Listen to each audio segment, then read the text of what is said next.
Hello guys, today I'm gonna teach you how to make a solid object regarding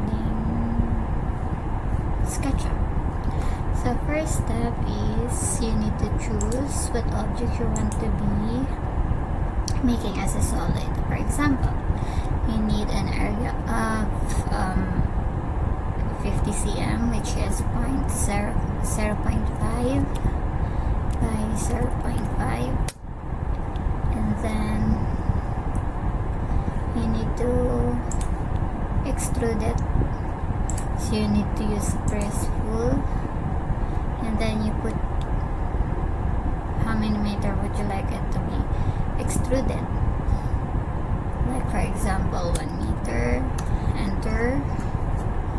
So first thing is hindi po siya sulit, hindi po solid yung ating object.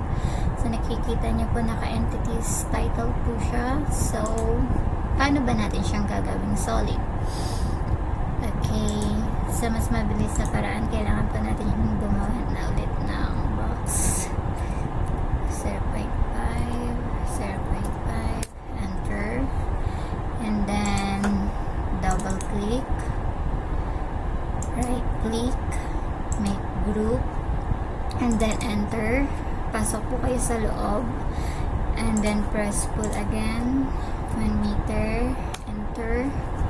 So paglabas niyo po sa box, makikita niyo po sa entity info, nakasolid na po siya. Wherein sa isa pa natin ginawa kanina, hindi po siya naka-solid status. Pwede din naman natin siyang gawing solid. Kailangan lang po natin siyang i-double click. It's triple click.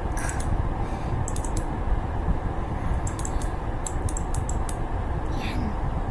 Click nyo lang siya hanggang ma-highlight lahat siya na object natin or yung face natin.